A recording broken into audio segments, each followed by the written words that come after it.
नमस्कार। आप सभी का स्वागत है आपके अपने YouTube channel quality learn point पर।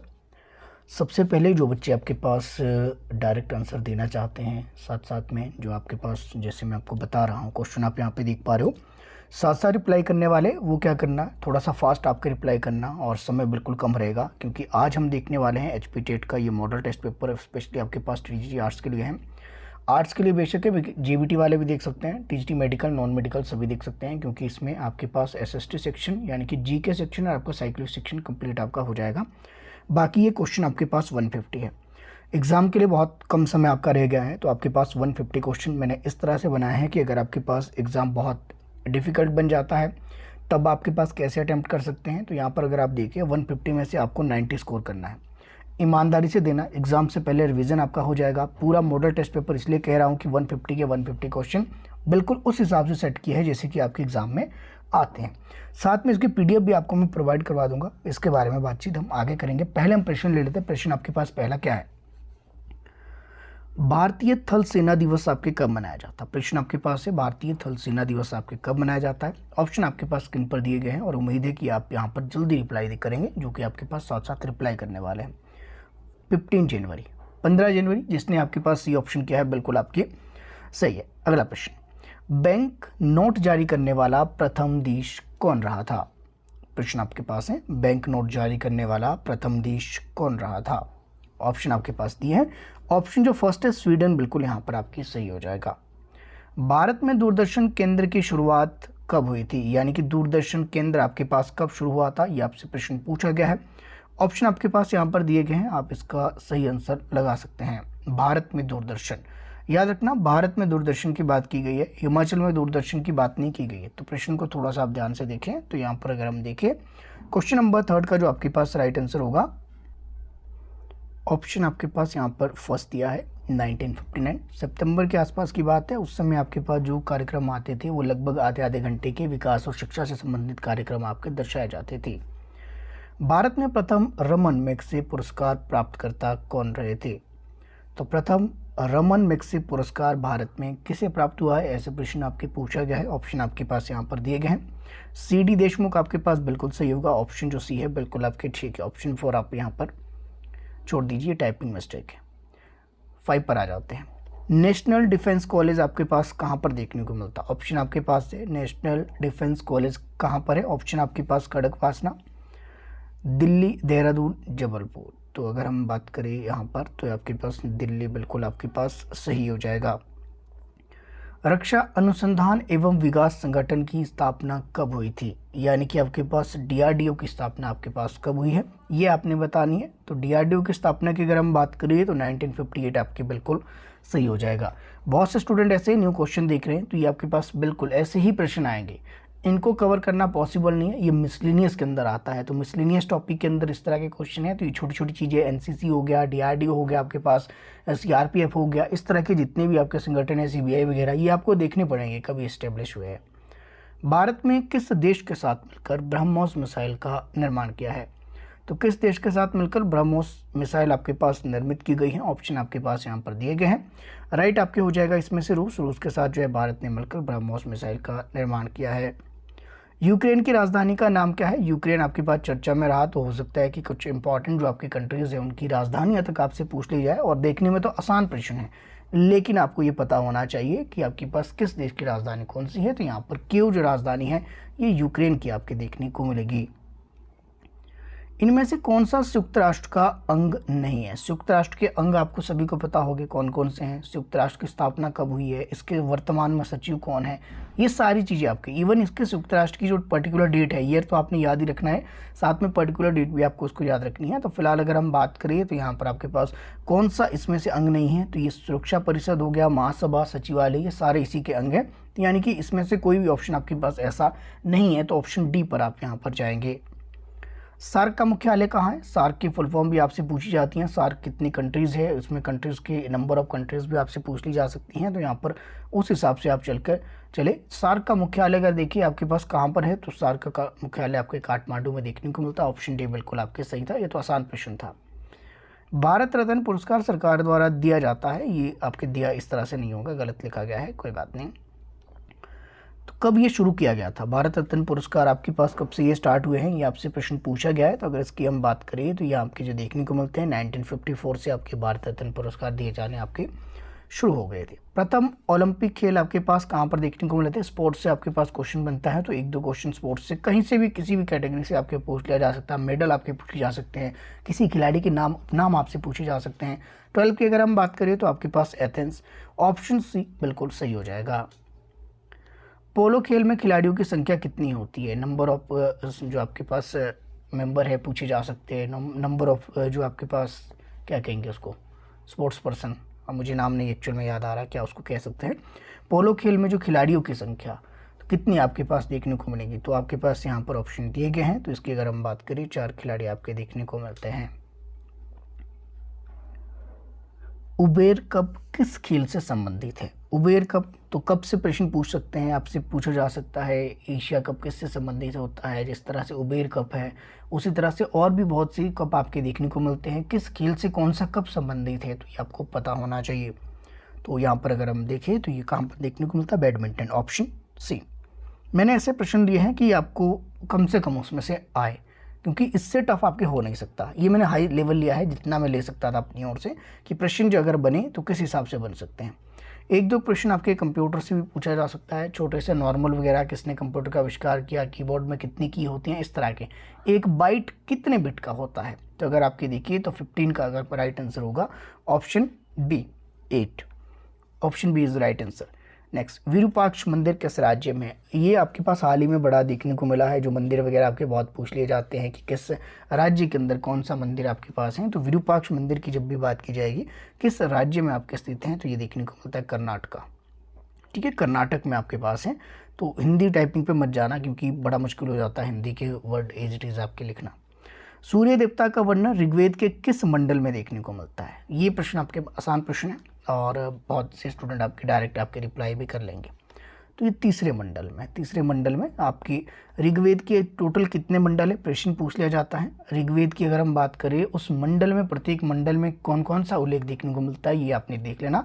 जिस तरह से यहाँ पूछा गया था सूर्य देवता को समर्पित ऋग्वेद का कौन सा मंडल है, या ऋग्वेद के किस मंडल में सूर्य देवता का वर्णन देखने को मिलता है, तो तीसरे मंडल में आपके देखने को मिलता है। ऑप्शन जो आपके पास यहाँ पर बी सही था। नेक्स्ट आपके पास यहाँ पर देखने को मिलेगा सूर्य सिद्धांत साहित्य किसके द्वारा लिखा गया है? तो साहित्य और साहित्यकार दोनों आपने याद रखनी है, चाहे वो लौकिक साहित्य हो, चाहे साहित्य और साहित्यकार हो। यहाँ से प्रश्न हमेशा आपके एग्जाम में देखने को मिलता है। बौद्ध साहित्य से भी बनता है, जैन साहित्य से भी बनता है, ध्यान में रखना। क्वेश्चन नंबर 18 की अगर हम बात करें तो ये आर्यभट्ट से संबंधित है। तो सूर्य साहित्य किसके द्वारा लिखा गया? आर्यभट्ट से। फायान किसके शासनकाल में भारत आया था? फायान की अगर हम बात करें तो फायान जो देखने को मिलता है चंद्रगुप्त द्वितीय के समय आपके भारत आया था। यहाँ पर ना केवल आप इस टेस्ट को लगा रहे हो, बल्कि साथ साथ आपको ये भी पता लग रहा है कि यहाँ से प्रश्न और कैसे आ सकते हैं। क्यूरियोसिटी आपकी बढ़ती जाएगी जिस तरह से आपके यहाँ पे प्रश्न को आप देखते जाओगे।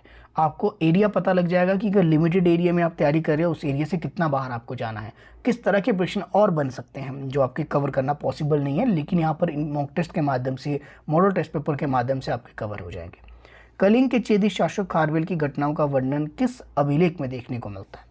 20 की अगर हम बात करें तो इसका जो आपके पास हाथी गुफा में अभिलेख में इसका वर्णन देखने को मिलता है। इतने डेप्थ में नहीं जाएंगे, लेकिन एक आधा क्वेश्चन ऐसे मैंने डाल दिया है। हड़प्पा सभ्यता का विस्तार उत्तर नदी में जो है किस नदी तक देखने को मिलता है? तो हड़प्पा सभ्यता का विस्तार आपने याद रखना, पूर्व में कहाँ तक है, पश्चिम में कहाँ तक है, उत्तर में कहाँ तक है, दक्षिण में कहाँ तक है। ना केवल इसमें नदियाँ याद रखना, बल्कि इनके स्थान भी याद रखना।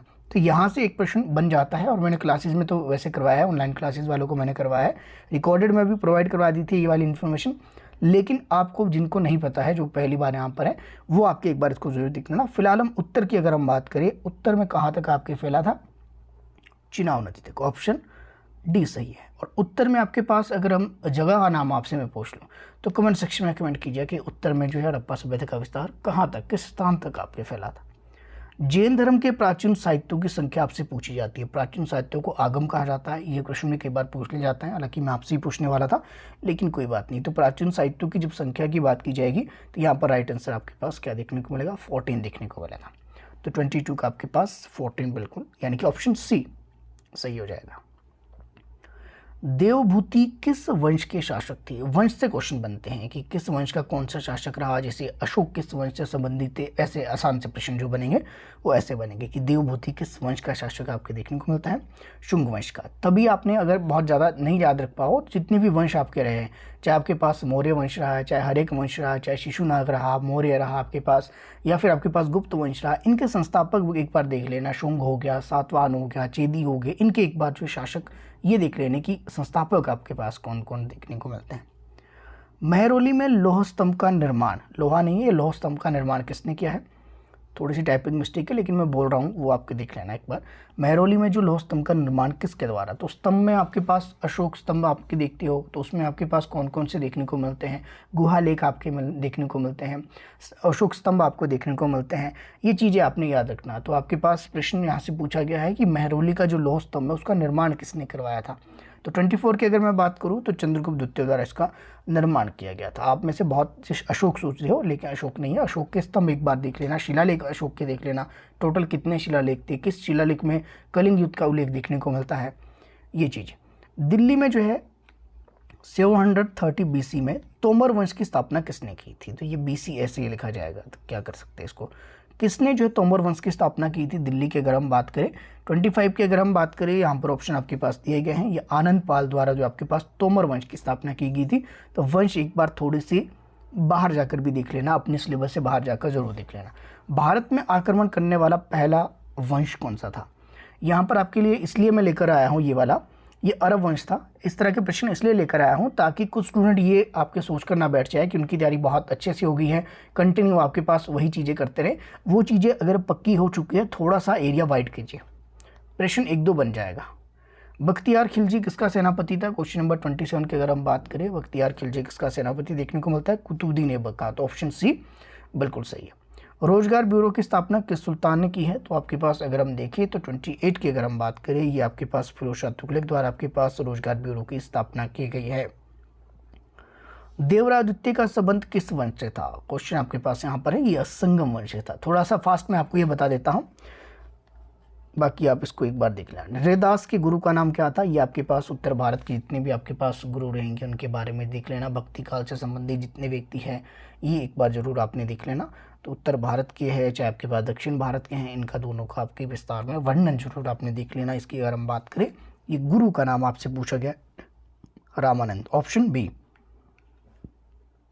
बाबर को भारत पर आक्रमण करने के लिए किसने बुलाया था? तो ये आपके पास किसके द्वारा बुलाया गया था? इंपॉर्टेंट आपके पास है, दौलत खान लोधी, ऑप्शन सी।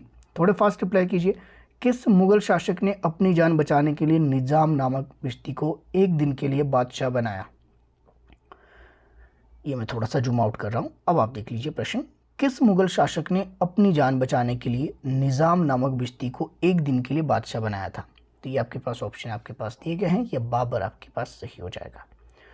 कौन सा मुगल शासक बीना बजाने में, ये बीना बजाने में, ये वाला वीणा है, ये वीणा बजाने में जो आपके पास दक्ष था? तो वीणा बजाने के लिए कौन सा आपके पास मुख्यतः आपके देखने को मिलता है? ये औरंगजेब आपके पास, ऑप्शन जो फर्स्ट था बिल्कुल आपके सही था। सरदेशमुखी कर किस राजा के द्वारा लिया जाता था? सरदेशमुखी एक कर आपके लगाया जाता था, जो टैक्स आपके पे करना होता था, और ये बहुत ज़्यादा फेमस था और निसंदेह आपको पता भी होगा शिवाजी के समय ये देखने को मिलता है मराठा साम्राज्य में। गीत गोविंद पुस्तक किसके द्वारा लिखी गई है? गीत गोविंद पुस्तक के लेखक आपके पास कौन है? ऑप्शन आपके पास यहाँ पर दिए गए हैं, और निसंदेह पता भी आपको होगा, जयदेव की ये बुक है। लंपट मूर्ख किस शासक को कहा जाता है? लंपट मूर्ख, और इसको क्यों कहा जाता है ये भी हमने क्लास के अंदर हमने बात की थी। तो लंपट मूर्ख के बारे में नहीं हमने, तो आपके पास किस शासक को मूर्ख आपके पास कहा जाता था? जो जिसने आपके पास सांकेतिक मुद्रा चलाई थी उसको आपके पास मूर्ख शासक के रूप में जानते हैं। लेकिन लंपट मूर्ख ही अलग है। लंपट मूर्ख किस शासक को आपके कहा जाता है? तो 36 की अगर हम बात करें, ऑप्शन जो फर्स्ट है जहांदर शाह, ये आपने शायद नाम भी नहीं सुना होगा, लेकिन ऐसे प्रश्न कई बार आ जाते हैं। मंगलोर की संधि कब हुई थी? मंगलोर की संधि आपने संगोली की देख लेना, मंगलोर की देख लेना, पुरंदर की देख लेना, इंपॉर्टेंट जो आपके पास रहेगी। तो ये आपके पास अगर इसकी हम साइड राइट आंसर की बात करें 1784, तो 37 का ऑप्शन जो सी है बिल्कुल सही हो जाएगा। 38 की हम बात करते हैं, भारत में डच से पहले कौन सी यूरोपियन कंपनी आई थी? तो अगर हम देखें 38 की, तो 38 में आपके पास जो हमें ऑप्शन देखने को मिलता है, डच से पहले कौन आए थे? अंग्रेज देखने को मिलते हैं। तो अंग्रेज देखने को मिलते हैं, ऑप्शन बी आपके पास यहाँ पर सही हो जाएगा। अगला प्रश्न, दक्षिण भारत में अंग्रेजों ने अपनी व्यापारिक कोठी प्रथम कहाँ लगाई थी? यानी कि प्रथम व्यापारिक कोठी आपके पास इस तरह से आना था। ये दक्षिण भारत में अंग्रेजों ने प्रथम व्यापारिक कोठी अपनी कहाँ लगाई थी? तो ये आपके पास प्रश्न आपके पूछे गए हैं। 39 की अगर हम बात करें, मसूलीपट्टनम बिल्कुल सही होगा और निस्संदेह आप में से बहुत से स्टूडेंट को आता भी है। प्लासी के जो है युद्ध के पश्चात अंग्रेजों ने बंगाल का नवाब किसे बनाया था? प्लासी का युद्ध आपके कब हुआ था, किन किन के मध्य देखने को मिला था, ये भी आपको पता होना चाहिए। यहाँ पर प्रश्न आपके पूछा गया है कि प्लासी के युद्ध के पश्चात अंग्रेजों ने बंगाल का नवाब किसे बनाया था? तो प्लासी के युद्ध के उल्लेख किया गया है, तो यहाँ पर मीर जाफर आपके बिल्कुल सही हो जाएगा। किस अवस्था के अंतर्गत किसानों को भूमि पर स्वामी बना दिया गया था? कौन सी ऐसी अवस्था थी? अवस्था नहीं है ये अवस्था है ये आपके, ठीक है। ये जिसने टाइपिंग की है बहुत गलत टाइपिंग की है, कोई बात नहीं। क्वेश्चन नंबर और क्वेश्चन सेलेक्ट करके दिए थे, लेकिन उसके बाद भी टाइपिंग आपके गलत है। करेंगे कंटिन्यू, टाइपिंग गलत होती रहती है, कोई नहीं। किस व्यवस्था के अंतर्गत किसानों को भूमि पर स्वामी बना दिया गया था? और व्यवस्था आपके पास यहाँ पर दी गई है, तो कौन सी आपके देखने को मिलती है? रैयतवाड़ी व्यवस्था के अंतर्गत किसानों को भूमि का स्वामी आपके बना दिया गया था, ऑप्शन बी। प्राथमिक और माध्यमिक शिक्षा से संबंधित कौन सा कमीशन आपके रहा है? प्राइमरी और आपके पास जो मिडिल एजुकेशन है उससे संबंधित आपके पास कौन सा कमीशन आपके पास देखने को मिलता है? ऑप्शन आपके पास यहाँ पर दिए गए हैं। और 42 की अगर हम बात करें तो यहाँ पर हंटर कमीशन आपके देखने को मिलता है, इंपॉर्टेंट आपके पास है। वॉइस ऑफ इंडिया पुस्तक के लेखक, वॉइस ऑफ इंडिया पुस्तक इनमें से किसके द्वारा आपकी लिखी गई है? ऑप्शन आपके पास यहाँ पर दिए गए हैं। वॉइस ऑफ इंडिया की पुस्तक, जिनको ग्रांड ऑन मेल्ट के नाम से आपके जाना जाता है, क्लू मैंने दे दिया है, यानी कि आपके पास दादा भाई नौरोजी। ऑप्शन जो आपके पास यहाँ पर डी है, निस्संदेह आपका सही हो जाएगा। 1916 भारत में महिला विश्वविद्यालय की स्थापना आपकी की गई, तो इंडियन वुमेन जो यूनिवर्सिटी की स्थापना आपके पास कब की गई है? 1916 में। एक इंपॉर्टेंट फैक्ट आपको ये पता लग गया, ये किसने की थी, ये आपसे प्रश्न यहाँ पर पूछा जा रहा है। इसकी अगर हम बात करें, डी के कर्वे बड़े इंपॉर्टेंट व्यक्ति हैं, इनके बारे में और भी देख लेना है, इन्होंने कौन कौन से काम किए एजुकेशन से संबंधित। इन्होंने बहुत सी जो है वेलफेयर के लिए भी आपने काम किए हैं, तो देख लेना। किस गवर्नर ने सती प्रथा पर रोक लगाई थी? ऑप्शन आपके पास है, ये जो है कल या परसों आपके पास क्लास के अंदर हम इसको डिस्कस कर रहे थे, जो आपकी ऑनलाइन क्लासेस चल रही है बैच 5 की, उसमें हम यहाँ पर ये बात कर रहे थे, सती प्रथा पर रोक लगाई थी। तो हमने हाल ही में इसको डिस्कस किया है 2-3 क्लासेस के अंदर। तो आप बता दीजिए, मुझे नहीं लगता कि आपको जो है यहाँ पर कोई परेशानी होगी इसका आंसर देने में। विलियम बेंटिक आपकी यहाँ पर बिल्कुल सही होगा। और किसके सहयोग से लगाई थी, ये भी आप कमेंट सेक्शन में कमेंट कर सकते हैं। अगला प्रश्न, हिंदुस्तान रिपब्लिकन एसोसिएशन की स्थापना किसने की थी? हिंदुस्तान रिपब्लिकन एसोसिएशन की स्थापना किसने की थी? ऑप्शन आपके यहाँ पर दिए गए हैं। ऑप्शन आप यहाँ पर देख लीजिए, सचिंदर सान्याल, ये आपने शायद सुना भी नहीं होगा नाम, तो जो नहीं सुना है उसको बेशक आप जो है नोट डाउन करके चलिएगा। ऑप्शन बी बिल्कुल आपके पास 46 का सही हो जाएगा। नेक्स्ट पर चलेंगे। गलत साधन हमें कभी सही उद्देश्य तक नहीं ले जा सकती, यह वाक्य था, ये किसका वाक्य था? 47 की अगर हम बात करें तो गलत साधनों से कभी भी सही उद्देश्य की प्राप्ति नहीं हो सकती, ऐसा किसका मानना था? ये आपके पास गांधी जी का मानना था, ऑप्शन डी। किस भारतीय ने तीनों गोलमेज सम्मेलन में भाग लिया था? तो किस भारतीय के द्वारा तीनों गोलमेज सम्मेलन में भाग लिया था? तो आपको पता होगा कांग्रेस की ओर से आपके पास एक मात्र आपके पास सम्मेलन में गए थे गांधी जी। द्वितीय में तो गांधी जी तो नहीं होगा, सरोजनी नायडू उन्हीं के साथ गए थे, गोपाल कृष्ण आपके नहीं थे, तो आपके पास यहाँ पर एकमात्र जो व्यक्ति कौन बच गए? B R Ambedkar. इन्होंने तीनों गोलमेज सम्मेलन में भाग लिया है। कांग्रेस अधिवेशन में या कांग्रेस अधिवेशन के प्रथम मुस्लिम अध्यक्ष, ये प्रश्न भी हमने बहुत बार डिस्कस किया है, तो डायरेक्ट क्वेश्चन आपके पास यहीं से लिया गया है। अब यहाँ पे आपको खुद पता लग जाएगा कि कितने क्वेश्चन आप याद रख पा रहे हो अगर आपका रिवीजन ठीक चल रहा है। तो लाहौर अधिवेशन की माफ कीजिएगा, कांग्रेस के किस अधिवेशन की आपके पास ये बात है, कहाँ ये अधिवेशन हुआ था, ये आपने बताना है, और साथ में ये बताना है जो ये प्रथम मुस्लिम अध्यक्ष कौन थे आपके बने थे। ऑप्शन आपके पास यहाँ पर दिए गए हैं। ऑप्शन बी, ये आपके बदरुद्दीन तैयब आपके कांग्रेस के प्रथम मुस्लिम अध्यक्ष आपके रहे थे। संविधान सभा के गठन का सर्वप्रथम विचार किस नेता के द्वारा रखा गया था? तो ऑप्शन आपके पास यहाँ पर दिए गए हैं। ये एम एन रॉय के आपके पास विचार था, तो इसमें ज़्यादा आवश्यकता नहीं है समय लेने की, आपको आता है ये प्रश्न। प्रांतीय संविधान समिति के अध्यक्ष कौन थे? प्रांतीय संविधान समिति, तो संविधान सभा की कुछ एक समितियां आपके पास हैं, उन समितियों के बारे में प्रश्न बनते हैं। तो उसमें से एक प्रांतीय, जिसको स्टेट कमेटी आप कहते हो, स्टेट कमेटी के आपके पास इसमें से कौन आपके प्रेसिडेंट रहे थे? ऑप्शन आपके पास यहाँ पर दिए गए हैं। तो सरदार वल्लभ भाई पटेल, ऑप्शन फर्स्ट बिल्कुल आपकी सही हो जाएगा। संविधान संशोधन की प्रक्रिया किस देश के संविधान से, जो कॉन्स्टिट्यूशन आपके पास अमेंडमेंट किए जाते हैं, किस देश के संविधान से इसको अडॉप्ट किया गया है, किस देश के संविधान से ये पर आपके प्रोसेस आपके भारत की इंडियन कॉन्स्टिट्यूशन में इसको अपनाया गया है, ये प्रश्न आपके पूछा गया है। तो संविधान संशोधन की प्रक्रिया किस आर्टिकल के अंतर्गत आती है, ये भी क्वेश्चन आपके लिए है, कमेंट सेक्शन में कमेंट करते चलेगा। तो फिलहाल इसकी हम बात करते हैं, तो ये आपके पास दक्षिण अफ्रीका बिल्कुल आपके यहाँ पर सही हो जाएगा। स्वतंत्र भारत के पहले कानून मंत्री कौन थी? तो जब भी आपसे प्रश्न पूछा जाए स्वतंत्र भारत के पहले कानून मंत्री कौन थी, तो निस्संदेह जो प्रश्न ऐसे हैं जो चेंज नहीं हो सकते, जैसे कि ये पिछला ही प्रश्न था संविधान संशोधन वाला। तो संविधान संशोधन की प्रक्रिया भारतीय संविधान के किसके अंतर्गत देखने को मिलती है? 368 में पार्ट कितना आएगा? पार्ट 20 आएगा। किस देश के संविधान से लिया गया है? दक्षिण अफ्रीका से लिया गया है। तो यहाँ पर ये चीज़ें कभी चेंज नहीं होने वाली, जो कभी चीज़ें चेंज नहीं होने वाली उनको तो आप रट्टा मार लीजिए।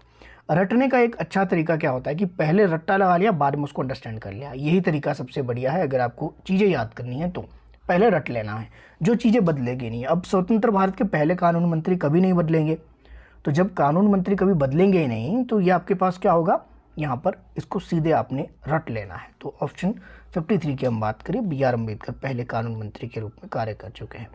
भारतीय संविधान के किस अनुच्छेद के द्वारा किसी देश की नागरिकता ग्रहण करने पर भारत की नागरिकता स्वतः समाप्त हो जाएगी? तो किस अनुच्छेद के अंतर्गत अगर भारत का कोई व्यक्ति किसी अन्य देश की नागरिकता आपकी धारण कर लेता है तो ऑटोमेटिकली उसकी भारत की नागरिकता चली जाएगी?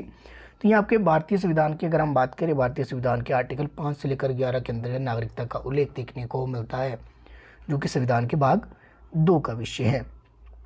इसमें आपके पास आर्टिकल 5 से 11 की हमने बात की, तो आपको पता होना चाहिए 7 में क्या है, 8 में क्या है, 9 में क्या है और 10 में क्या है। बहुत छोटी छोटी इन्फॉर्मेशन आपकी रहेगी, क्लास में तो हमने वैसे भी डिस्कस किया है।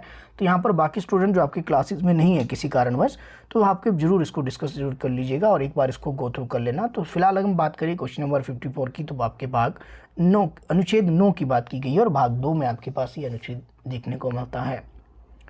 अगला प्रश्न, मौलिक अधिकार किस अनुच्छेद से या किस अनुच्छेद में 14 से कम बच्चों के लिए, यानी कि 14 वर्ष से कम बच्चों के लिए कारखाने में कार्य करने पर प्रतिबंध आपके लगाया गया है? तो फंडामेंटल राइट्स का आपके पास कौन सा आपके पास ऐसा आर्टिकल है जिसमें 14 वर्ष से कम बच्चों को जो है किसी भी ऐसी जगह पर काम नहीं करवाया जा सकता जहाँ पर आपके पास खतरा आपके होता है? ये आपसे प्रश्न पूछा गया है। तो अगर हम देखें इसके राइट आंसर की बात, तो ये कौन सा आपके संरक्षण प्रदान करता है? ये आपके पास आर्टिकल 24, ऑप्शन डी बिल्कुल आपके सही हो जाएगा। भारत में कोई व्यक्ति कितनी बार आपके पास राष्ट्रपति पद पर रह सकता है? तो कितनी बार आपके पास भारत में कोई राष्ट्रपति व्यक्ति बन सकता है, ये सीधे तौर पर प्रश्न है। तो 56 की अगर मैं बात करूं तो वैसे इसका कोई उल्लेख है नहीं, इसके बारे में कोई आपके उल्लेख नहीं है। जब तक कोई बनना चाहे बन सकता है, अगर वो इलेक्ट हो गया तो बन जाइए। तो असीमित बार, तो ऑप्शन जो आपके पास डी। राज्यपाल को उसके पद की शपथ कौन दिलाता है? अगर हम राज्यपाल की बात करें तो ऑप्शन आपके पास जो बी है बिल्कुल आपके पास कौन दिलाएगा? राज्यपाल आपके पास कौन होते हैं? राज्यपाल आपके पास जो है कहाँ से जो है प्रेसिडेंट के जो है कार्य जो है प्रेसिडेंट के द्वारा इसको नियुक्त किया जाता है, राष्ट्रपति के द्वारा इसको नियुक्ति मिलती है। और इसको शपथ कौन दिलाएगा? मुख्य न्यायाधीश, जो कि उस राज्य से संबंधित होगा। तो ये भी आपको ध्यान रखना है। उच्च न्यायालय के न्यायाधीश का कार्यकाल, तो न्यायाधीश की अगर हम बात करें 2 तरह के न्यायालय भारत में देखने को मिलते हैं, एक उच्च न्यायालय, एक उच्चतम न्यायालय। उच्च न्यायालय यानी कि हाई कोर्ट, उच्चतम यानी कि आपके पास सुप्रीम कोर्ट। तो यहाँ पर उच्च न्यायालय की बात की गई है। हर राज्य का अपना एक उच्च न्यायालय, जैसे हिमाचल का आपके पास शिमला में देखने को मिलता है। इनके कार्यकाल का पूछा गया है कि रिटायरमेंट की जो एज है वो कितनी देखने को मिलती है? तो 62 ईयर आपके देखने को मिलती है। इंपॉर्टेंट है। उच्चतम न्यायालय के न्यायाधीश की कितनी है? कमेंट सेक्शन में कमेंट करते चलेगा। मंत्रिपरिषद सामूहिक रूप से किसके प्रति आपके उत्तरदायी होती है और व्यक्तिगत रूप से किसके प्रति? तो फिलहाल आपसे प्रश्न जो पूछा गया है सामूहिक रूप से पूछा है, व्यक्तिगत रूप से नहीं। तो प्रश्न भी आपका उस हिसाब से होना चाहिए। मंत्रिपरिषद सामूहिक रूप से किसके प्रति उत्तरदायी होगी? तो यहाँ पर लोकसभा के प्रति। व्यक्तिगत अगर आपसे पूछा जाता तो आपके पास क्या होता हो? राइट ऑप्शन कर लीजिए कमेंट सेक्शन में कमेंट। जनहित याचिका के जनक कौन रहे हैं? PIL जो आप डालते हो, इसके जनक आपके पास कौन माने जाते हैं? तो जनहित याचिका के जनक आपके पास कौन रहे हैं? किसने इसको जो आपके पास प्रस्तुत किया है या किसने इसको लाने का श्रेय आपके दिया जाता है? तो अगर हम इसके सही आंसर की बात करें, PN भगवती इसके जनक आपके माने जाते हैं। ऑप्शन फर्स्ट बिल्कुल आपके सही है। शिक्षा किस सूची का विषय है? तो आपके पास एजुकेशन जो है भारतीय संविधान की किस सूची का विषय है? एक्चुअल में सूची नहीं, शेड्यूल के अंदर आपके ये 7 शेड्यूल में आता है। 7 शेड्यूल के अंदर 3 सूचियाँ हैं। कौन कौन सी हैं आपको जल्दी से बता देता हूँ। एक आपके पास राज्य सूची है, इसको स्टेट लिस्ट आपके कहते हैं। दूसरी संघ सूची है, जिसको आपके पास यूनियन लिस्ट। और तीसरी आपके पास समवर्ती सूची है, जिसको कॉन्करेंट लिस्ट आपके पास कहते हैं। तो आपके पास कंकरेंट लिस्ट आपके पास कहते हैं। इसको आपके पास बताना है कि इनमें से वर्तमान में शिक्षा किस सूची का विषय है। ये आपके पास ऑप्शन यहाँ पर दिए गए हैं। ऑप्शन तीनों आपके पास हैं, आप यहाँ पर देख लीजिए। ऑप्शन 4 तो आप यहाँ पर काट ही दीजिए, ये तो किस तरह की सूची आपकी है ही नहीं, 7 शेड्यूल के अंदर आती ही नहीं है। 7 शेड्यूल में ये 3 आती हैं ओनली। अब इसमें से आपने बताना है, तो ऑप्शन आपके पास यहाँ पर दिए हैं। तो सभी को पता होगा वर्तमान में समवर्ती सूची का विषय है। पहले आपके पास शिक्षा राज्य सूची का विषय हुआ करता था, लेकिन वर्तमान में समवर्ती सूची का विषय देखने को मिलता है। बिग बैंग थ्योरी का सिद्धांत किसने दिया था? ऑप्शन आपके पास यहाँ पर दिए गए हैं, आप यहाँ पर देख सकते हैं। इसका जो राइट आंसर होगा ये आपने थोड़ा सा देख लेना, ऑप्शन बी। ये आपने नहीं सुना होगा, ये थ्योरी वगैरह थोड़ी सी इंपॉर्टेंट है, जियोग्राफी वाला टॉपिक है, तो एक आधे प्रश्न ऐसे बन सकते हैं। कोटोपैक्सी ज्वालामुखी कहाँ पर है? हालांकि ज्वालामुखी से जब प्रश्न बनते हैं तो यही पूछा जाता है कि भारत का एकमात्र सक्रिय ज्वालामुखी कहाँ पर है, ऐसे प्रश्न पूछे जाते हैं। ये एक और आपके ज्वालामुखी पूछ लिया, उसकी स्थिति आपसे पूछ ली गई। तो भारत के जो ज्वालामुखी हैं बहुत कम देखने को मिलते हैं, उनके बारे में आप पढ़ लेना थोड़ा बहुत।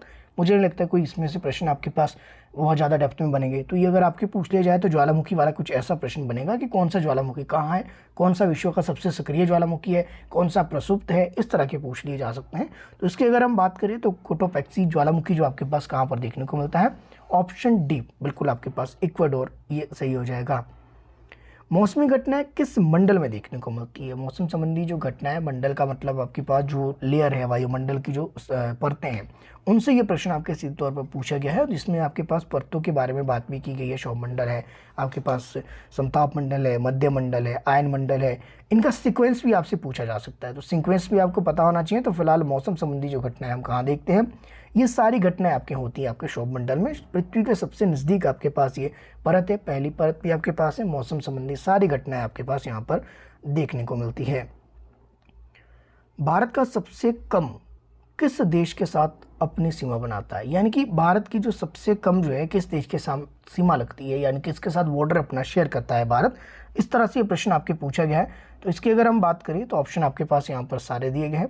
इसमें से आपके पास कौन सा राइट आंसर होगा ये आपने बताना है। ऑप्शन आप देख लीजिए। यहाँ पर अगर हम देखिए तो आप सभी को पता होगा अफगानिस्तान, ऑप्शन डी बिल्कुल आपकी सही हो जाएगा।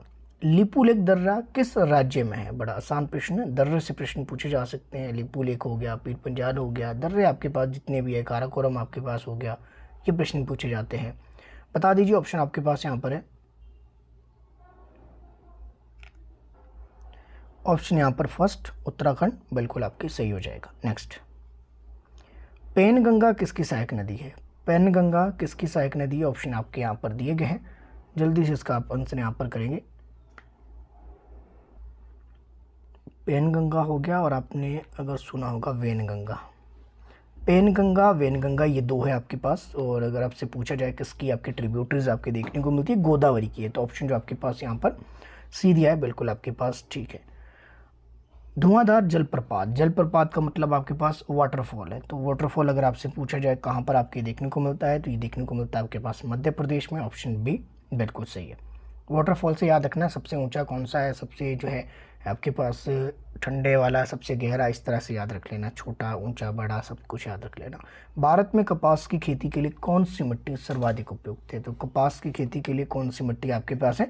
मुझे नहीं लगता किसी को बताने की आवश्यकता है, सभी को पता होगा। रेगुर मिट्टी, काली मिट्टी इसको आपकी कहा जाता है। भारत में किस प्रकार के कोयले का सर्वाधिक खनन होता है? तो किस प्रकार के कोयले का सर्वाधिक खनन देखने को मिलता है? ऑप्शन जो सी है बिटुमिनस, ऑप्शन सी। अल-नीनो जलधारा, अल-नीनो, लालिनो दोनों आपके दिखना किस महासागर में आपके देखने को मिलती है? इसका प्रभाव भारत में मानसून वगैरह जो गर्मी वगैरह भारत में होती है, या फिर बहुत ज़्यादा बाढ़ आ जाती है, भारत तक इसका प्रभाव आपके देखने को मिलता है। अल-नीनो, लालिनो, इन दोनों के बारे में एक बार छोटा सा आपके ऐसे ही सर्च करके देख लेना, अल-नीनो क्या है और आपके पास लालिनो क्या है। ऑप्शन आपके पास यहाँ पर हम देखें तो ऑप्शन जो बी है प्रशांत महासागर में देखने को मिलती है, बी बिल्कुल सही हो जाएगा। कोलेरू झील किस राज्य में है? ऑप्शन आपके पास दिए हैं, ये आंध्र प्रदेश में देखने को मिलती है। आपने नहीं सुनी, जिस तरह से लेगुन झील है ये प्रश्न पूछे जाते हैं, उस तरह से ये भी झील है आपके पास है। वुलर झील है, तो झीलें देख लेना, मीठे पानी की कौन सी है, खारे पानी की कौन सी झील है, ये सारे प्रश्न आपके एग्जाम के लिए बहुत ज़्यादा इंपॉर्टेंट आपके हैं। भारतीय अर्थव्यवस्था में शिक्षा किस क्षेत्र का भाग है? तो अगर हम 73 की हम बात करें तो ये तृतीय क्षेत्र में आता है। ये इको से क्वेश्चन बना है। इको में आपके पास प्राथमिक क्षेत्र में क्या क्या आता है, सेकेंडरी सेक्टर में क्या आता है, और आपके पास यहाँ पर जो है तीसरे की अगर हम बात करें तृतीय क्षेत्र के अंदर आपकी कौन कौन सी चीज़ें आपके देखने को मिलती है। अगला, किस योजना के अंतर्गत 14 बैंकों का राष्ट्रीयकरण किया गया? इको वाले क्वेश्चन ऐसे आएंगे आपके पास। 14 बैंकों का राष्ट्रीयकरण किसका समय देखने को मिलता है? इंदिरा गांधी की सरकार थी, उनके समय देखने को मिलता है। लेकिन यहाँ पर प्रश्न आपकी ये भी पूछा जा सकता है कि ये आपकी 14 बैंकों का राष्ट्रीयकरण है किस ईयर में हुआ था, तो ईयर भी पूछा जा सकता है। और ईयर कई बार दे दिया जाए तो पूछा जाएगा कि इस ईयर जो कितने बैंकों का राष्ट्रीयकरण हुआ है, तो फिर आपके बैंकों का नंबर पूछा जा सकता है। लेकिन फिलहाल यहाँ पर प्रश्न क्या पूछा है, किस योजना के अंतर्गत, योजना में यानी कि पंचवर्षीय योजना, किस पंचवर्षीय योजना के अंतर्गत आपके पास यहाँ पर बैंकों का राष्ट्रीयकरण किया गया? तो ये चौथी पंचवर्षीय योजना थी, फोर्थ 5 ईयर प्लान था। ये फोर्थ 5 ईयर प्लान कितने से कितने तक चला, ये भी पता होना चाहिए। भारत में प्रथम जनगणना किस वर्ष हुई थी? प्रथम जनगणना नियमित की बात नहीं की गई है, प्रथम बार आपके पास जनगणना कब हुई थी, ये प्रश्न आपके पूछा है। यहाँ पर जनगणना पहली बार हुई थी किसके समय की बात है? लॉर्ड मेयो के समय की बात है। तो कब की बात है? 1872 की बात है। तो यहाँ पर 1872 ऑप्शन में है ही नहीं, तो मतलब नियमित ही आपके पास होगी उस हिसाब से। तो आपके पास 1881 आपके पास यहाँ पर सही हो जाएगा। 1881 में आपके पास पहली बार नियमित जनगणना की शुरुआत हुई। कि किसके समय हुई थी? चलो ये तो मैंने आपको बता दिया कि पहली बार जनगणना लॉर्ड मेयो के समय देखने को मिली। ये 1881 में जो जनगणना हुई थी ये किस भारत के जो है वायसरॉय के समय हुई थी। वायसरॉय इसलिए कह रहा हूँ क्योंकि 1858 के बाद जितने भी शासक हो गए वो सारे वायसरॉय हो गए। जब 1881 में आपकी प्रथम जनगणना हुई है तो जाहिर सी बात है वायसरॉय है। तो वायसरॉय बता दीजिए कि कौन वायसरॉय आपके पास थे। 1 रुपये के नोट पर किसके हस्ताक्षर होते हैं? 1 रुपये का नोट आपने अब तो बहुत रेयर है, नहीं दिखता, पहले देखा होगा आपने, हमने तो देखा है, हमारी जनरेशन ने देखा है, हो सकता है आप में से किसने नहीं देखा हो। ये वित्त मंत्रालय के सचिव के सिग्नेचर इसके ऊपर देखने को। बाकी के ऊपर आपके गवर्नर के आपके होते हैं, ये भी पता होना चाहिए। बैंक ऑफ मुंबई कब बना था? बैंक ऑफ मुंबई कब बना है आपके पास? 1720 में, ऑप्शन फर्स्ट। ठीक है, जिनका मुझे लग रहा है कि आपको रिप्लाई आते ही नहीं है उसका मैं जल्दी जल्दी बता रहा हूँ, समय क्यों व्यर्थ करना। इनमें से कौन सा आपके पास अप्रत्यक्ष कर है? प्रत्यक्ष टैक्स, डायरेक्ट और इनडायरेक्ट टैक्स। डायरेक्ट टैक्स कौन से होते हैं? जो हम डायरेक्ट भरते हैं। इनडायरेक्ट कौन से होते हैं? जो इनडायरेक्टली हम पे करते हैं। डायरेक्ट इनडायरेक्ट में क्या फ़र्क है वो देख लेना। तो यहाँ पर आपके पास कौन सा इसमें से इनडायरेक्ट हम यहाँ पर पे करते हैं? तो आपके पास जीएसटी जो हम आपके भरते हैं वो आपके इनडायरेक्ट है। किसी भी वस्तु पर हम टैक्स भर रहे हैं वो अप्रत्यक्ष तौर पर भर रहे हैं, जबकि डायरेक्ट टैक्स इनकम टैक्स के माध्यम से जो हम आपके ITR जो रिटर्न फिल करते हैं वो। नेक्स्ट आपके पास है 16 सिंधी धार किस हिमालय में आती है? तो 79 की अगर हम बात करें 16 सिंधी धार आपके पास ये किस हिमालय का हिस्सा आपके पास है? ये लोअर हिमालय का है। हिमालय भी आपके टाइप देख लेना, क्लासेस में हमने ऑनलाइन में तो हमने किए हैं, बाकी स्टूडेंट जो आपके पास क्लासेस में नहीं है वो देख लेना एक बार कि आपके पास से 16 सिंधी धार किस हिमालय में आती है। या हिमालय आपके पास lower Himalaya, inner Himalaya, great Himalaya, trans Himalaya, यहाँ से फैक्ट बनते हैं। इनके रेंज भी पूछी जाती हैं, जो काराकोरम रेंज किस में है, आपके पास लद्दाख श्रेणी किस हिमालय का भाग है, जैसे कि आपके पास भारत की सबसे ऊंची जो चोटी है वो किस आपके पास हिमालय का भाग आता है, ऐसे प्रश्न। सोनापानी ग्लेशियर, ग्लेशियर आपके पास पूछ लेना, जितने भी आपके पास ग्लेशियर है वो इंपॉर्टेंट है। सोनापानी की फिलहाल बात की गई है तो ये देखने को मिलता है आपके पास लाहौल स्पीति में, ऑप्शन सी। दीपक किस जिले का नृत्य है? अब ये दीपक किस जिले का नृत्य है? नृत्य से आपके बन सकते हैं। नृत्य में पहले प्रश्न पूछा जाता है आपके पास शास्त्रीय नृत्य जो आपके पास हैं भारत के, जैसे आपके पास जो कुचिपुड़ी हो गया, आपके पास जो है भरतनाट्यम हो गया, इस तरह के जो शास्त्रीय नृत्य हैं उनसे प्रश्न पूछे जाते थे, उनके नाटककार के पूछे जाते थे। लेकिन हो सकता है कि प्रश्न थोड़ा सा वाइड कर दे, किसी और ही आपके पास जैसे पूछ लिया जाए दीपक किस जिले का नृत्य है, या फिर आपके पास पूछ लिया बुराहा किस जिले का नृत्य है, इस तरह के। वो छोरा आपसे पूछ लिया जाए छोरा किस जिले का नृत्य है, ऐसे प्रश्न आपके बन सकते हैं। तो जिलों के अंतर्गत भी आपने देखना है। हिमाचल के जितने जिले उनके नृत्य तो आपने फिलहाल कर ही लेना। तो यहाँ पर आपके पास जो ऑप्शन आपके दिए गए हैं, यहाँ पर आपके राइट आंसर की हम बात करिए तो ये आपके पास चंबा में देखने को मिलता है।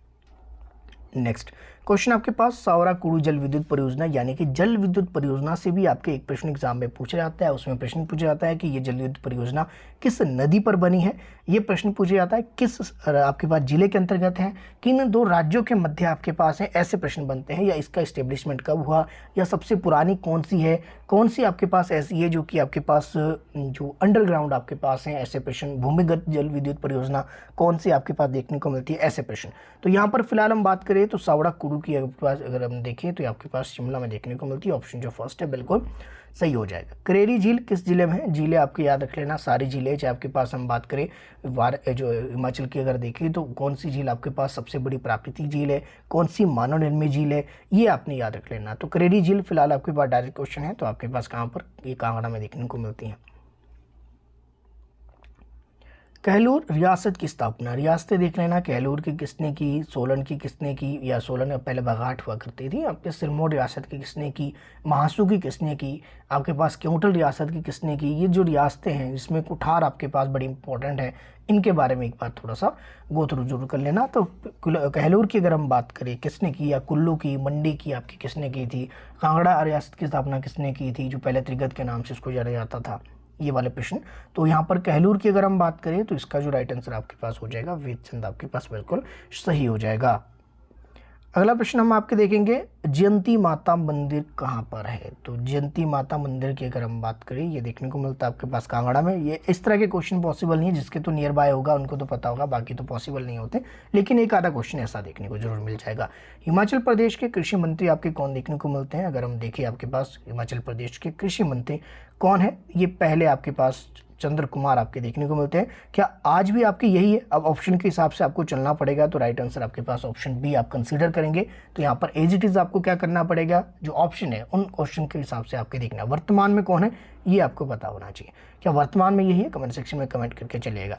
हाल ही में किस जिले की चप्पल को जीआई टैग, तो जीआई टैग आपको पता है ग्लोबल इंडिकेशन जो आपके मिलता है, तो आपके किस चप्पल को मिला है, किस जिले के आपके पास संबंधित है। ऑप्शन आपके पास 87 का आपके पास बी को हम राइट आंसर लेंगे। चंबा का रुमाल भी आपके काफ़ी ज़्यादा फेमस है, तो याद रखना, शहद की घाटी वगैरह भी ये उसके लिए भी काफ़ी ज़्यादा प्रसिद्ध है। हिमाचल प्रदेश के किस किसान को पद्मश्री अवार्ड मिला है, तो आपके पास करंट से इस तरह के क्वेश्चन बन सकते हैं जो कि आपके पास रिसेंटली लास्ट 2 या 3 ईयर के करंट अफेयर हो गए, वो एचपी से रिलेटेड अगर आपके कोई इंपॉर्टेंट व्यक्ति है, जैसे कि आपके पास किसान को पद्मश्री अवार्ड एक बहुत बड़ा आपके पास टाइटल है हिमाचल के हिसाब से अगर हम देखें, और किसी किसान को मिला है तो अपने आप में महत्वपूर्ण हो जाता है। आपके पास Nekram Sharma, option C.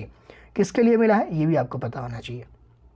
Next, T20 अंतर्राष्ट्रीय विश्व कप 2022 का खिताब किसने जीता है, तो आपके पास T20 विश्व कप आपके देखा 2022 का खिताब किसने जीता है, ऑप्शन आपके पास यहाँ पर दिए गए हैं। अभी आपके पास विश्व कप की अगर हम बात करें 2024 में आपके चल रहा है, तो अभी इसके परिणाम तो आपके नहीं पता है, लेकिन उससे रिलेटेड क्वेश्चन आपके बन सकता है।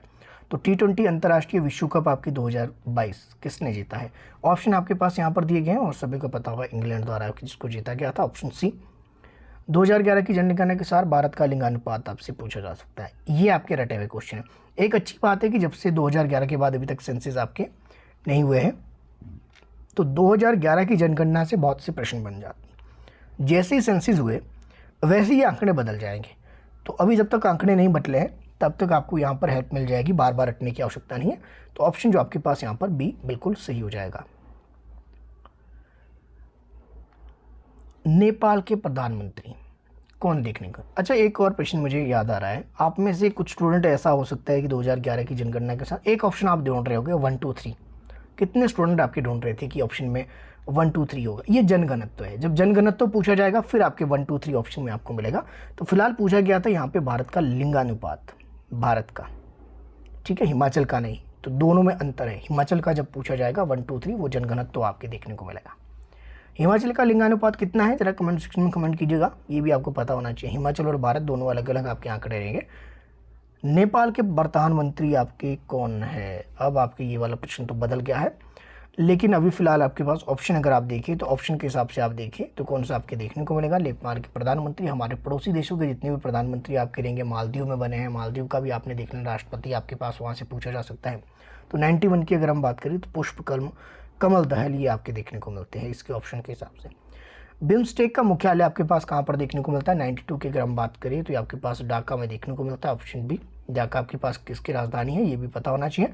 ग्लोबल 100 इंडेक्स में भारत का रैंक आपके पास क्या है, अब ये रैंक बदल गया होगा, ये आपके पास लगभग 6 महीने पहले के आपके पास आंकड़े हैं, तो उसके हिसाब से आपने इसको कंसीडर करना है एज ए राइट आंसर। तो आपके पास 107 इसके हिसाब से सही हो जाएगा।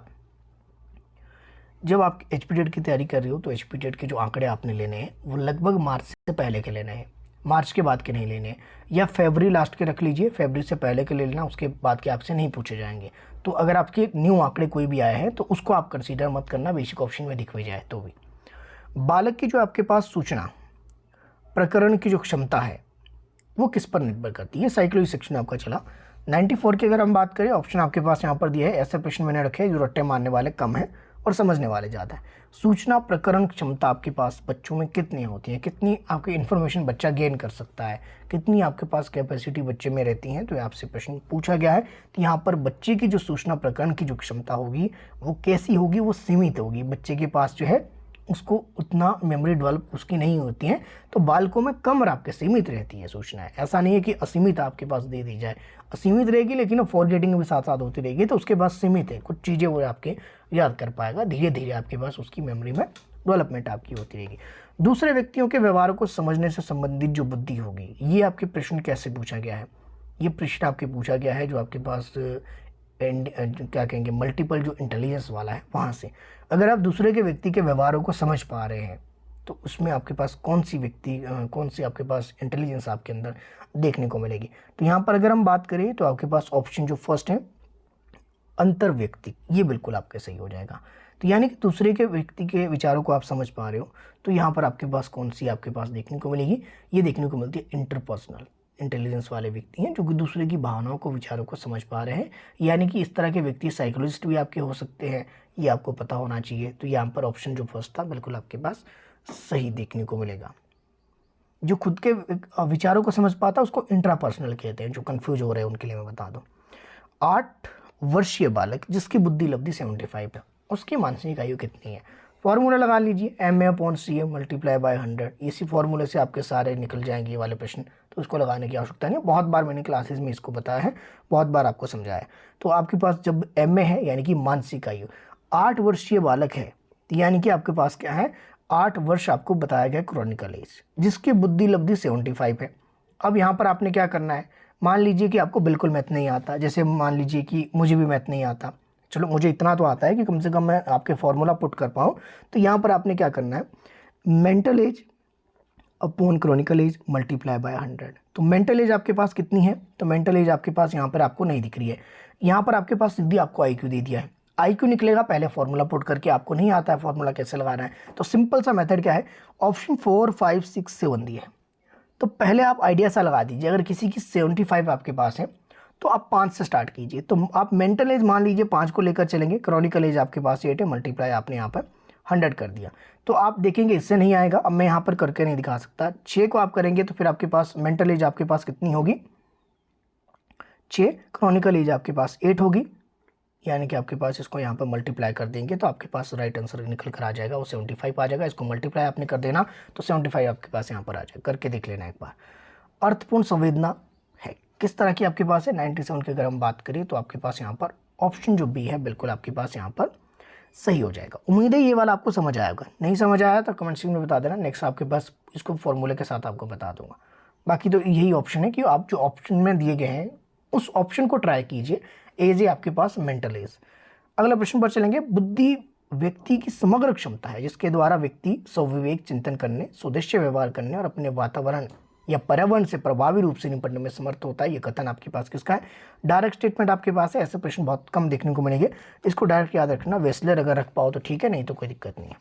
किसने व्यक्तित्व का आपके पास 16 PF, तो 16 जो आपके पास पर्सनालिटी फैक्टर की बात की है, किसके द्वारा ये पर्सनालिटी की थ्योरी आपके देखने को मिलती है। इसमें 16 तरह के पर्सनालिटी फैक्टर व्यक्तित्व कारक आपके बताए गए हैं, तो ये आपके ऑप्शन यहाँ पर दिए गए हैं। तो मुझे नहीं लगता कि किसी को कोई आपकी परेशानी होगी। आपके पास केटल का है, ऑप्शन जो सी है 99 का बिल्कुल आपके पास यहाँ पर सही हो जाएगा। डायरेक्ट क्वेश्चन था आपके पास। नेक्स्ट, पूर्व पारंपरिक अवस्था को या पूर्व पारंपरिक जो अवस्था है में नैतिकता का निर्धारण किसके आधार पर किया जाता है।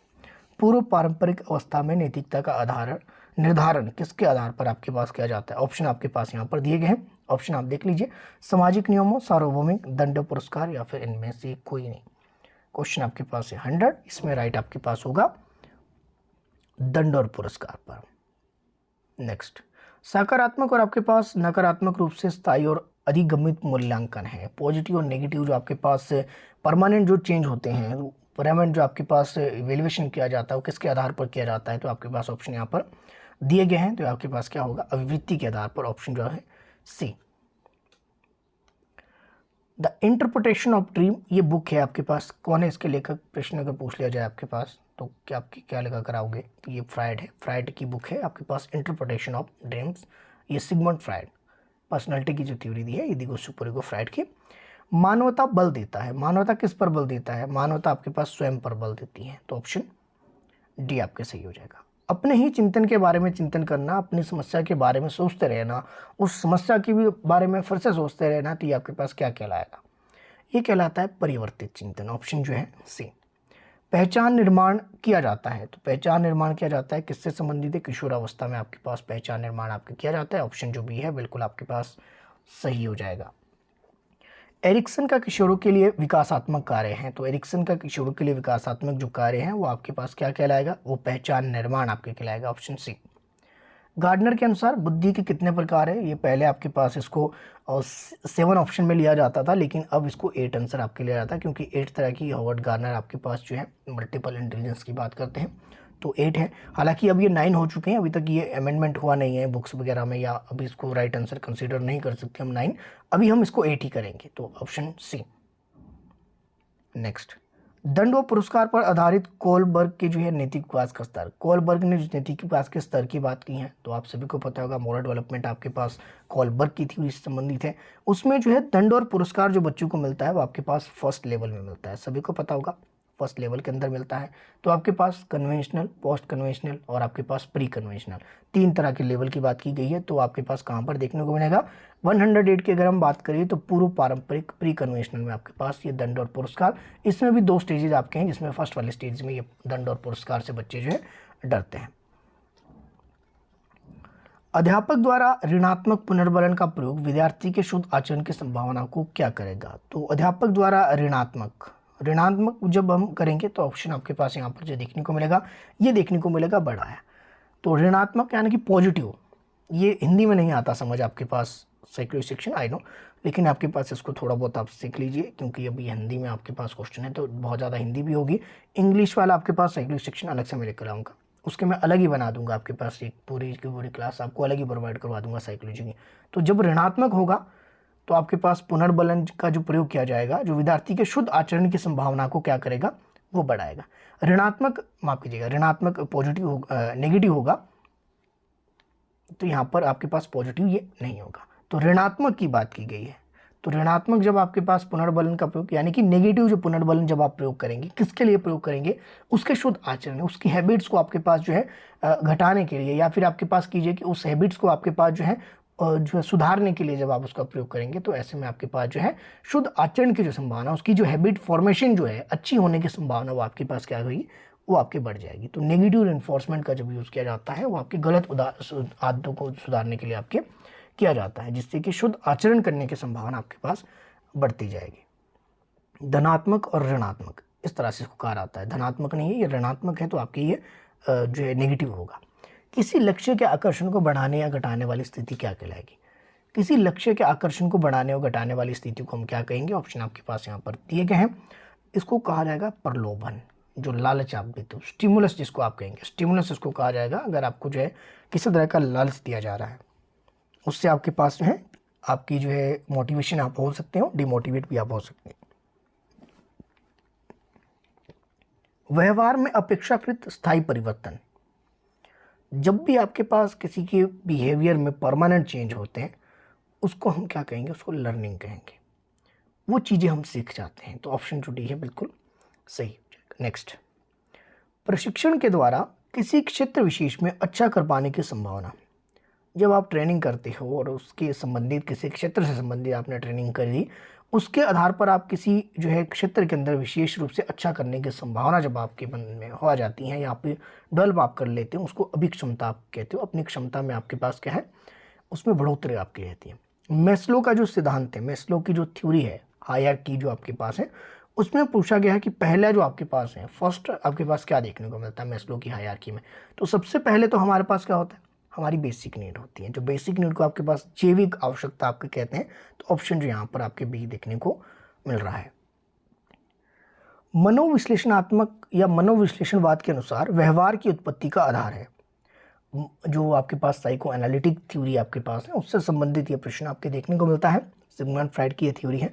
इसके अंतर्गत हम देखें तो इसके अनुसार व्यवहार की जो उत्पत्ति का जो आधार है वो आपके क्या देखने को मिलेगा, ऑप्शन यहाँ पर जो देखें अचेतन प्रवृत्तियां, ऑप्शन डी। नेक्स्ट, विकास प्रक्रिया को प्रभावित करने वाले प्रमुख ग्रंथि। विकास प्रक्रिया को आपके पास जो डेवलपमेंट प्रोसेस को प्रभावित करती है कौन सी ग्लैंड आपके पास देखने को मिलेगी। यहाँ पर ऑप्शन आपके पास दिए गए हैं। ऑप्शन आपके पास आ रहे हैं तो यहाँ पर देख लीजिए कि आपके पास ये आउटुक होगी, जनन होगी, अधिवृक्क होगी, पीयूष होगी। तो ऐसे तो मुझे भी समझ नहीं आ रहा, लेकिन पीयूष जो पिट्यूटरी जिसको आप कहते हो, पीयूष ग्रंथि, तो यहाँ पर ऑप्शन डी है। ये विकास प्रक्रिया को प्रभावित करने वाली मुख्य ग्रंथि आपके होती हैं। अधिगम शिक्षण प्रक्रिया के केंद्र में कौन होता है। तो अधिगम शिक्षण प्रक्रिया के केंद्र में लर्निंग जो आपके पास टीचिंग प्रोसेस है उसके सेंटर में किसको आपके रखा जाता है, ये रखा जाता है लर्नर को, अधिगमकर्ता को। ऑप्शन जो भी है बिल्कुल सही हो जाएगा। पेओलो के प्राचीन अनुबंधन प्रयोग में घंटी की आवाज़ क्या है।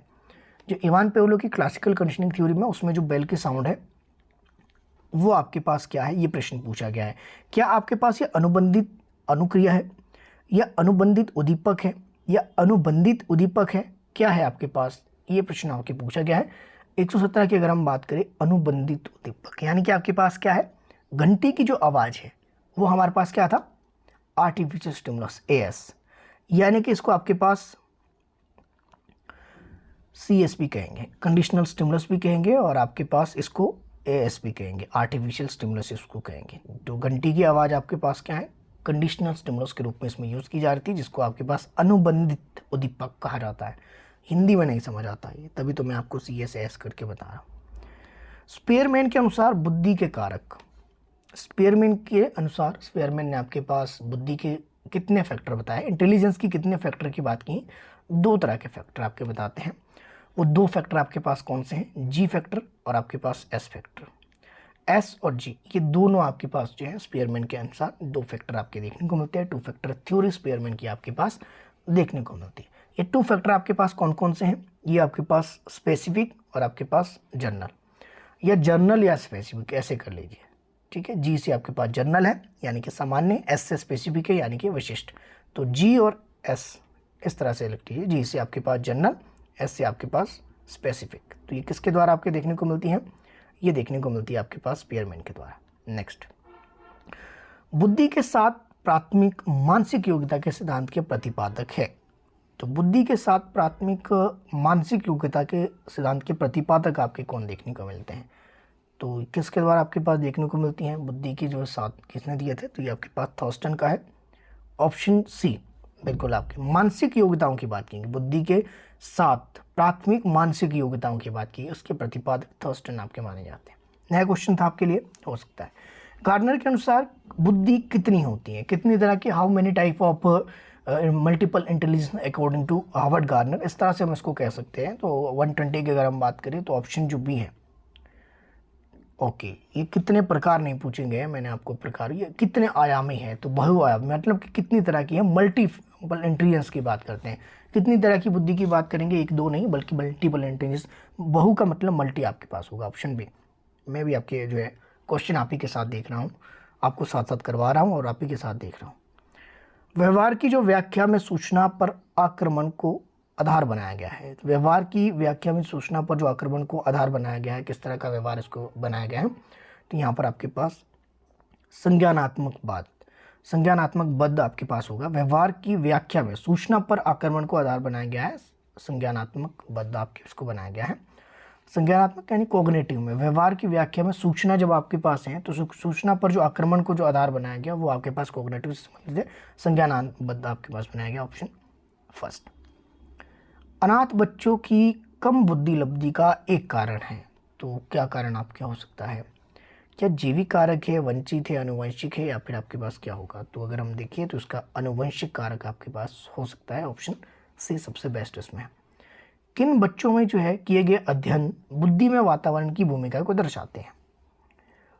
तो आपके पास अध्ययन के अनुसार हम देखते हैं कि वातावरण की जो भूमिका है वो कितना इफेक्ट करती है एक चाइल्ड को, एक बेबी को। तो यहाँ पर आपके पास ऑप्शन अगर देखें तो यहाँ पर सी होगा, ए और बी, चाहे वो जुड़वा बच्चे हों चाहे गोद लिए हों। दो जुड़वा बच्चों को अलग अलग वातावरण दिया जाएगा, दोनों की अलग अलग आपके पास मेंटलिटी बन जाएगी। या फिर आपके पास गोद लिया गया बच्चा है और आपके पास अपना बच्चा है, या फिर मान लीजिए किसी के घर से आपने गोद लिया किसी का बच्चा, उसके अन्य बच्चों के साथ, और गोद लिया बच्चा जो किसी और घर में रह रहा है, जिस अलग वातावरण में रह रहा हो, वहाँ पर आपके पास जो है अलग दोनों के अंदर डिफरेंसेस देखने को मिलेंगे, जो कि सीधे तौर पर वातावरण का प्रभाव उसके ऊपर देखने को मिलेगा। अगला क्वेश्चन आपके पास हम देखेंगे यहाँ पर आपके पास इंग्लिश के क्वेश्चन। इंग्लिश के क्वेश्चन आपके एग्जाम में देखने को मिलते हैं टीजीटी आर्ट्स के लिए, तो इंग्लिश के लिए आप इसको ट्राई कर सकते हैं। बहुत स्टूडेंट कह रहे थे इंग्लिश का लेकर आइए, तो इंग्लिश का भी आपके लिए लेकर आया है। अब साथ साथ रिप्लाई आप करते चलिए। रिप्लाई में नहीं देख पाऊंगा, समय नहीं है बिल्कुल भी नहीं, क्योंकि 150 क्वेश्चन आपके कवर करना है और समय आपके पास कम से कम इसमें होना चाहिए। तो he will stay here filling the blanks Monday. अब आपने बताना है बाय मंडे, 8 मंडे, 2 मंडे या till Monday. He will stay here, आगे फिलिंग द ब्लैंक्स से आगे आपके मंडे। अब बता दीजिए इसमें क्या आएगा, ही स्टिल हेयर टिल, कब तक, टिल मंडे तक आपके पास, या टिल डेट टिल मंडे। तो ऑप्शन आपके पास यहाँ पर टी, जो भी टिल आपके करे बिल्कुल ठीक है। The doctor gave me a prescription my cough. तो अगर आपके पास कोई प्रिस्क्रिप्शन आपके पास डॉक्टर द्वारा दी जा रही है आपकी खांसी के लिए, तो आपके पास इसको फिलिंग द ब्लैंक्स आपने इसको देना है।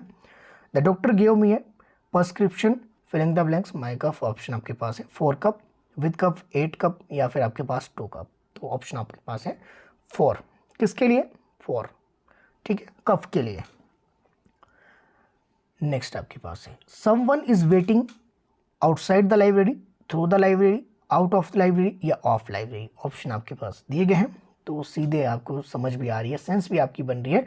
Someone is waiting outside the library. The earth goes, filling the blanks, the sun. The earth goes to the sun, on the sun, around the sun, over the sun. तो सभी को पता होगा ये आपके पास around the sun होगा।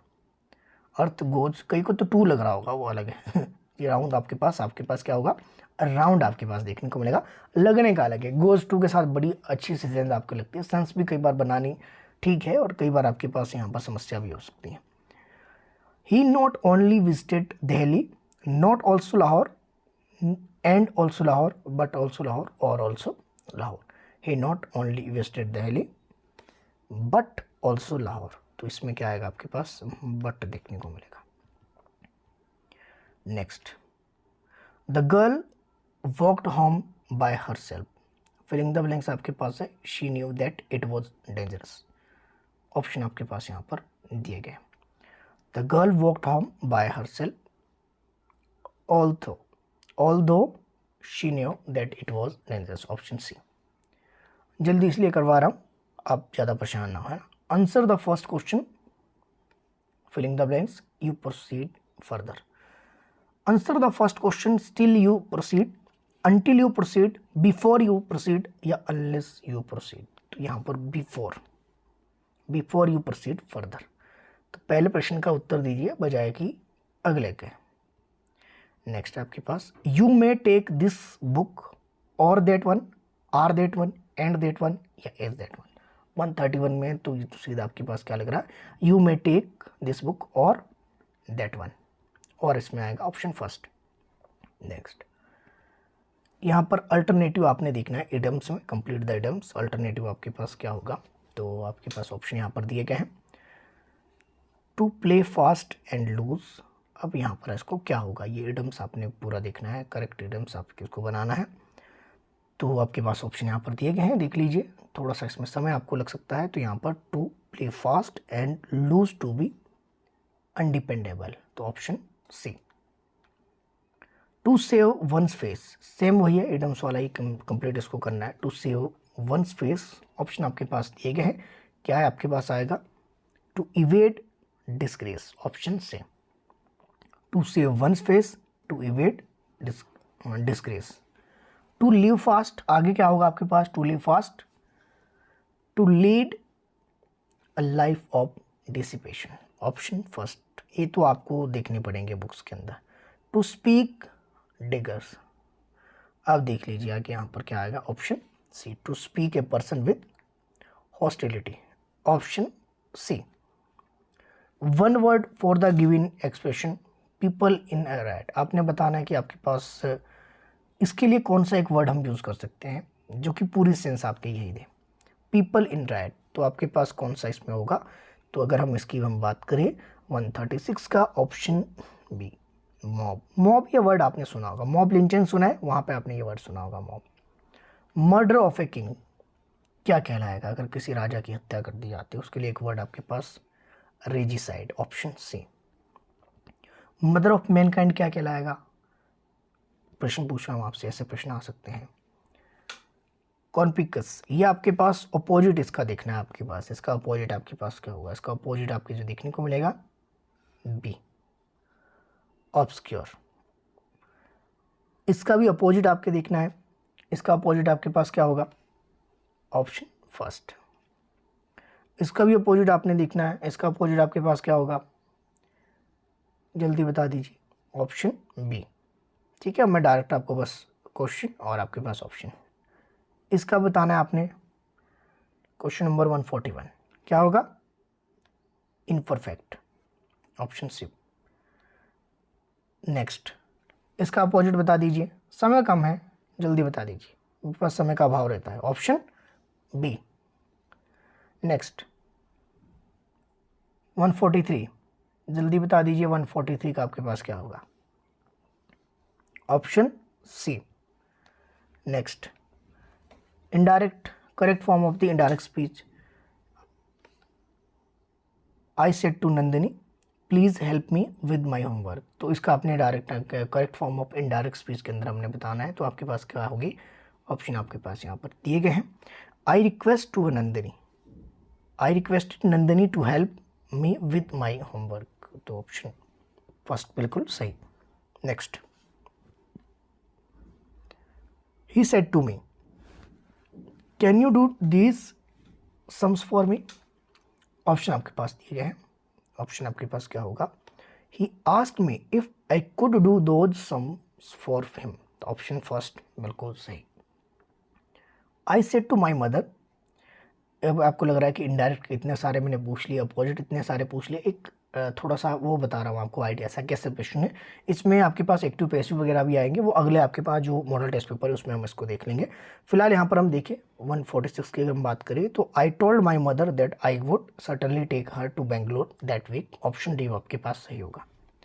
Ravi said to me the जज I did not commit this crime, तो ऑप्शन आपके पास दिए गए हैं, राइट इसमें जो आपके निकल कर आएगा, रवि सेड टू द जज that he had not committed that crime, option C. Synonyms, यहाँ से प्रश्न आते हैं। मैसिव का आपके पास क्या होगा, मैसिव का आपके पास HUG आपके पास होगा, ऑप्शन डी।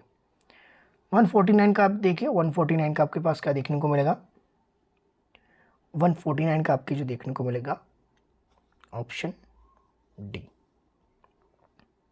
सिनोनिम्स हम देख रहे हैं, 150 का बता दीजिए, ऑप्शन फर्स्ट।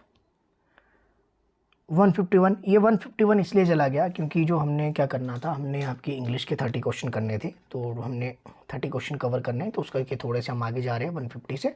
बीच में हमने जीके क्वेश्चन थोड़े ज़्यादा ले लिए हैं, तो उस करके 2-4 क्वेश्चन बढ़ गए हैं, लेकिन क्वेश्चन 150 आपके आएंगे। अब इसका बताना है सिनोनिम्स आपके क्या होगा, कीप। नेक्स्ट, रीअरेंज करना है आपको इसको, तो रीअरेंज आप कर लीजिए, ऑप्शन आपके पास यहाँ पर दिए गए हैं, ये आपके पास कई बार आ जाता है रीअरेंज के लिए, तो रीअरेंज जब इसको आप करेंगे तो इसका जो आपके पास राइट क्या निकल कर आएगा,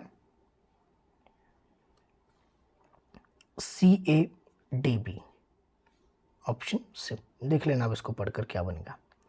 53 में भी आपके पास सेम यही है, इसको भी आपके रीअरेंज करना है, तो यहाँ पर इसको आप देख लीजिए 153 का, 153 का आपके पास क्या बनेगा, CADB, ऑप्शन ए।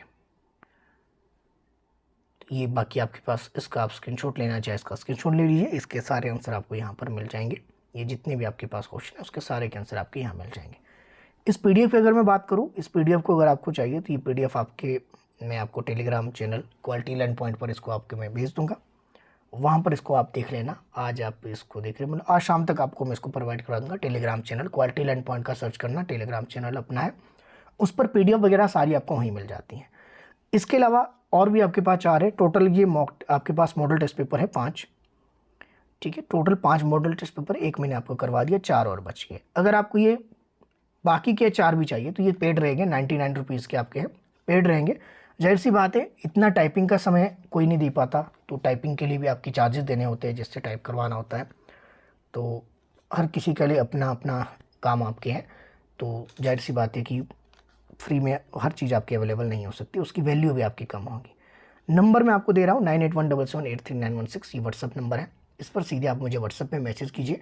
यही नंबर गूगल पे, फ़ोन पे है। अगर आपको ये मॉडल टेस्ट पेपर लेने हैं, जो आपके पास टोटल 5 है, जिसमें से एक हमने कर लिया, 4 आपकी और है, इसकी PDF आपको मिलेगी। तो PDF के अंदर आंसर भी आपको मिल जाएंगे, जिस तरह से आंसर आपके यहाँ पे दिख रहे हैं, सभी PDF के अंदर इस तरह से लास्ट में आपको आंसर आपको मिल जाएंगे। अगर आप लेना चाहें तो व्हाट्सअप नंबर पे मुझे मैसेज कर देना, आपको ये PDF मिल जाएगी जस्ट ₹99। मुझे नहीं लगता है कि 5 मॉडल टेस्ट पेपर के लिए 99 आपके लिए ज़्यादा होगी। और यहाँ पे मैं इतना दावा कर सकता हूँ, इस मॉडल टेस्ट पेपर से डायरेक्ट आपके क्वेश्चन बन जाएंगे, चाहे 8-10 क्वेश्चन ही बनेंगे, लेकिन वो सीधे तौर पर आपके क्वेश्चन एग्जाम में आ जाएंगे, इतनी मैं आपकी गारंटी दे सकता हूँ। बाकी आप चाहे तो यहाँ पर मेरे साथ बने रह सकते हैं। संडे लाइव सेशन आपके 11 बजे बिल्कुल आपके फ्री रहते हैं, आप इसको ज्वाइन कीजिए, यूटिलाइज़ कीजिए और अपने दोस्तों के साथ जरूर शेयर कीजिएगा। बाकी मिलते हैं अगली क्लास में। मेरे साथ बने रहने के लिए आप सभी का तहे दिल से बहुत बहुत धन्यवाद।